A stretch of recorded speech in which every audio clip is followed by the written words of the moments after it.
Supreme court में किसान आंदोलन से जुड़ी याचिकाओं पर सुनवाई के दौरान चीफ जस्टिस सरकार से काफी खफा नजर आ रहे हैं। सरकार की ओर से कोर्ट में कहा गया कि केंद्र सरकार और किसान संगठनों में हाल ही में एक मुलाकात हुई, जिसमें तय हुआ कि चर्चा चलती रहेगी और इसके जरिए ही समाधान निकाला जाएगा। मुख्य न्यायाधीश ने इस पर नाराजगी जताते हुए कहा कि जिस तरह से सरकार इस मुद्दे को हल करने की कोशिश कर रही है, हम उससे खुश नहीं हैं। हमें नहीं पता कि आपने कानून पास करने से पहले क्या किया। वहीं सीजेआई ने कहा कि इस आंदोलन के दौरान कुछ लोगों ने आत्महत्या भी की है। बूढ़े और महिलाएं प्रदर्शन का हिस्सा है। यह आखिर क्या हो रहा है? अभी तक एक भी याचिका दायर नहीं की गई है जो कहे कि ये कृषि कानून अच्छे हैं। चीफ जस्टिस ने कहा कि हम सरकार से कानून वापस लेने के बारे में नहीं कह रहे हैं, हम सिर्फ इतना जानना चाह रहे हैं कि इसे कैसे संभाल रहे हैं।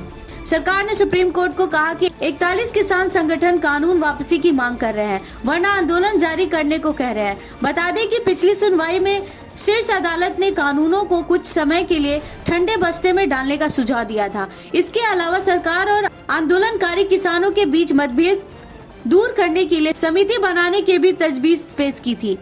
वहीं किसान संगठनों और सरकार के बीच हुई बातचीत का अभी तक कोई हल नहीं निकल पाया है। किसान किसी कानूनों को रद्द करने की मांग पर अड़े हुए हैं। हालांकि केंद्र सरकार ने अभी तक बातचीत के जरिए समाधान निकालने की उम्मीद नहीं छोड़ी है। 15 जनवरी को किसान संगठनों और सरकार के बीच 9वें दौर की बैठक है। दरअसल कानून खत्म किए बिना किसान संगठन धरना प्रदर्शन खत्म करने के लिए तैयार नहीं है।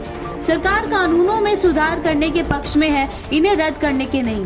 आपको बता दें कि आज प्रधान न्यायाधीश एस.ए. बोबडे की अध्यक्षता वाली पीठ याचिकाओं पर सुनवाई करेगी। यह सुनवाई इसीलिए और अहम हो जाती है क्योंकि सरकार और किसान संगठनों के बीच 15 जनवरी को अगले दौर की बातचीत हो रही है। आपको बता दें कि सुप्रीम कोर्ट ने पिछली सुनवाई के दौरान कहा था कि किसानों के प्रदर्शन को खत्म कराने के लिए जमीनी स्तर पर कोई प्रगति नहीं हुई है, जबकि केंद्र ने अदालत को बताया था कि मामले को सुलझाने के लिए किसानों के साथ उसकी सकारात्मक बातचीत चल रही है।